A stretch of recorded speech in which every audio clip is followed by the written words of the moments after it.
Now, Gauteng Premier David Makhura has released his first State of Integrity and Anti-Corruption report. That was yesterday. He sounded a real warning to wrongdoers.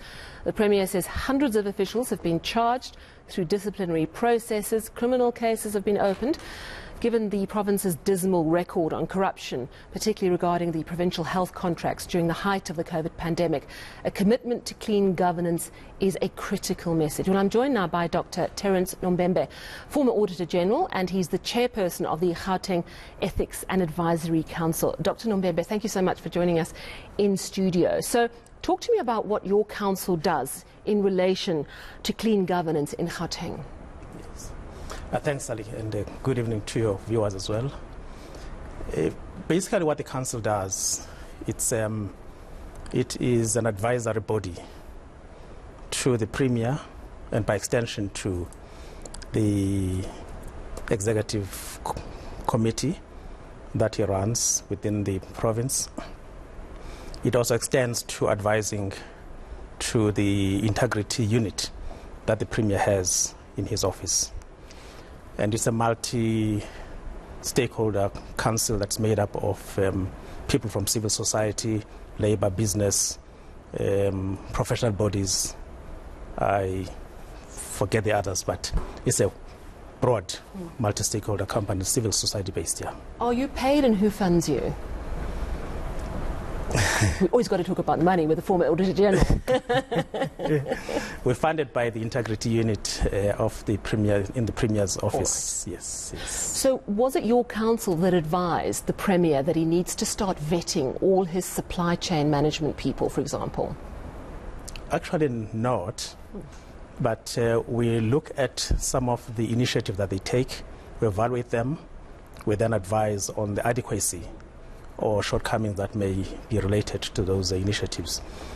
Pleasingly, this one was their voluntary process, like many others that they volunteered to do, like, for instance, open tender system.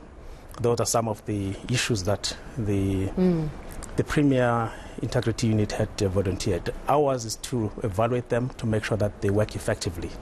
I see. So you might have a situation where the Premier or his executive committee comes up with ideas and you'll be the ones to say, look, you can't actually do that legally, or yes, you absolutely can do that. So it's perfectly legal to ask people to subject themselves to a process of vetting. But people are resisting this, aren't they? I guess it's a natural reaction. But why is it, if you've got nothing to hide? It's a natural reaction, but it's part of the internal control system, especially those tasks that are susceptible to temptation, susceptible to coercion, and susceptible to persuasion to do the wrong thing. So that's why we like it.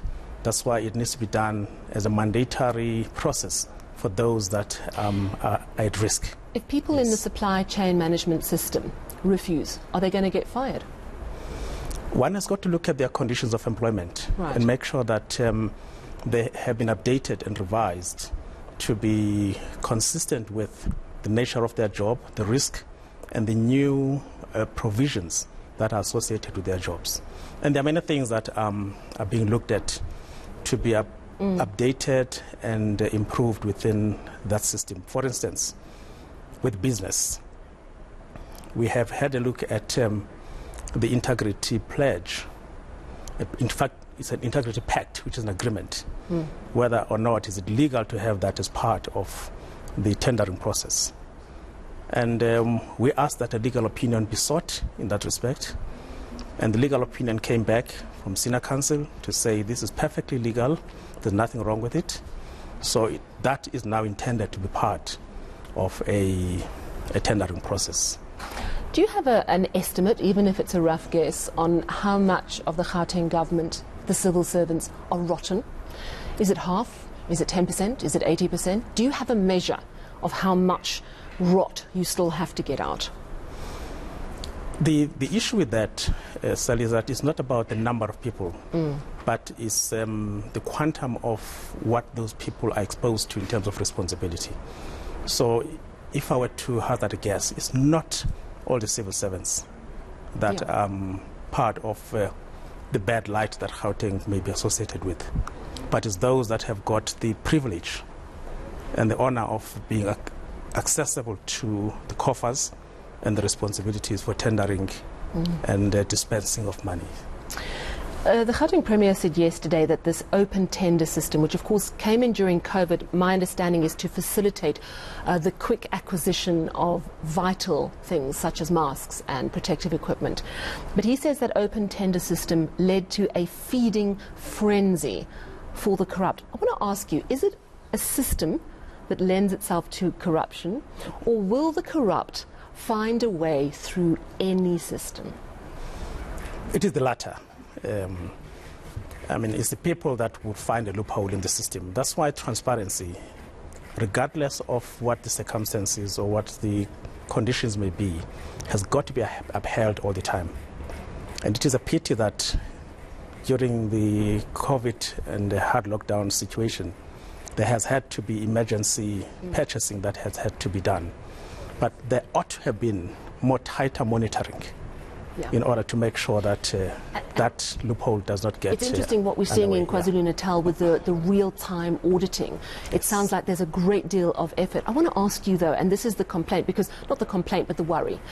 The Premier yesterday sounded absolutely determined to root out the rot, and it was encouraging to see. But the concern is it's just great words, and we're still going to see corruption in the system. How much action do you how many teeth do you have? How much action can the various units take? I think you work in conjunction with the Special Investigating Unit on serious cases, but are we going to see a real difference? And if so, how long is it going to take? Sally, the trick with this situation is that you have got to get those that are in charge of governance to do their work. And by that, I'm making reference to the one recommendation that we've made, which is yet to be rolled out, which is to have effective executive accountability. Unless that is cemented and institutionalized, you will have loopholes in terms of the safeguarding and oversight over those vulnerable resources. Let me give an example. The reason we made this recommendation is because, for one, the executive authorities, the MECs, for instance, have got a responsibility in terms of the Public Finance Management Act to have monthly oversight over the finances and budgets of their departments.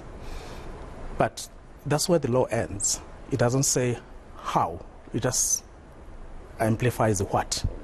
And we're now trying to work on assisting them with the how, because you can understand they're not necessarily financially trained kind of people.